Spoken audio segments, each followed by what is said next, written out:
Jett: The Far Shore is an atmospheric, story-driven adventure game where you carve your way across a mysterious ocean planet with a squad of fellow explorers, overcoming the challenges it throws at you and studying its flora and fauna to ultimately lay the foundation of what will be the new home for your people. You play as May, the mystic member in a roster of elite scouts that were hand-picked as their society's last hope. Their mission? To find and understand the source of the Him Wave, an alien signal that they have been receiving for generations.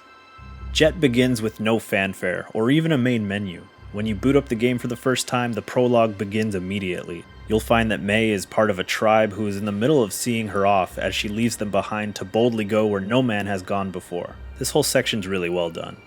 You get a sense that everyone is inspired by the brave souls about to take flight. They're coming out to see you off, but there's also an eerie, kind of somber undertone to it all. Almost like they know that they're not going to make it.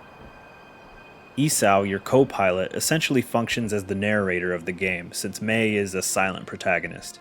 He will show you the ropes, teaching you how to control your ship, and he endlessly comments on anything and everything that's going on at the moment.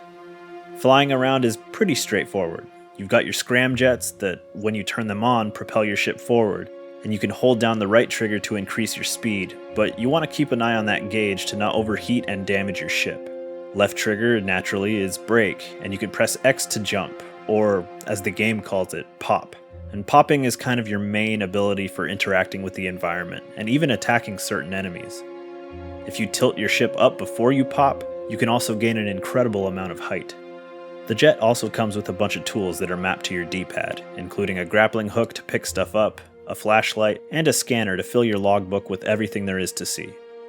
The game is divided up into 4 different chapters, each with their own description and estimated time to completion displayed on the selection screen. While this is appreciated, as it does give you an expectation of just how long you'll be playing before the next natural stopping point, I do think that these are way too long.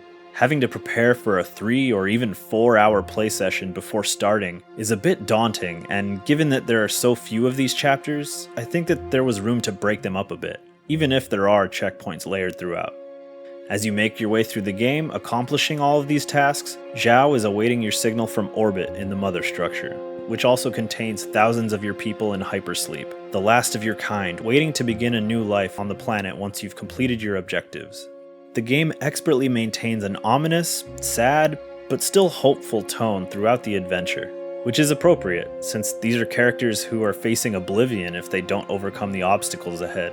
They've been training their whole lives for this. Through its incredible sound design and original score, Jett wraps you in a soundscape of the overwhelming unknown. The cold and frightening indifference of space is represented really well here, and the game evokes memories of science fiction films like Interstellar, Sunshine, and even Alien. This new planet is a place that's as awe-inspiring as it is dangerous, and I get the impression that the developers of Jett had a very specific vision of what this game should look, sound, and generally feel like, and they have executed it beautifully. The use of scale is so impressive, going from a bird's eye view aerial shot of your Jett shooting across the world at full speed to carefully making your way through a treacherous swamp as the camera follows closely along, or even landing for a quick step out into the world can really drive home just how tiny and insignificant you are in comparison to the massive environment around you. It's really great stuff, and can transition from one to the other seamlessly, achieving a dramatic change of perspective before your eyes and you barely notice it's happening.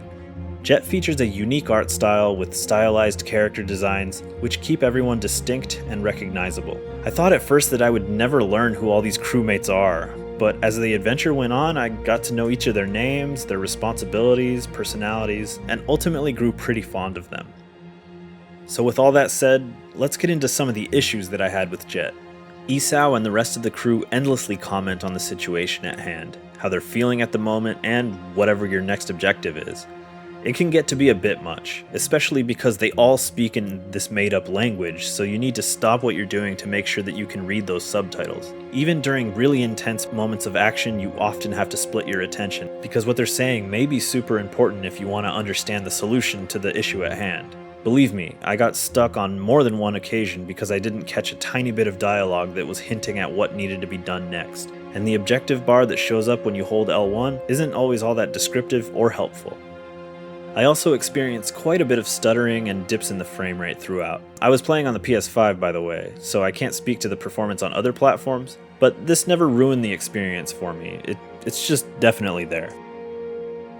Like I said in the intro, this is a story-driven game, and I found that the laser-focused story they wanted to tell was often at odds with the open-world nature of the rest of the game. You're expected to scan and study everything around you, and take time experimenting with all the ways that you can interact with them, all the while you're being told how little time there is and how important it is to complete the objectives that are in front of you. So I mostly stuck to the main story and didn't spend as much time taking it all in.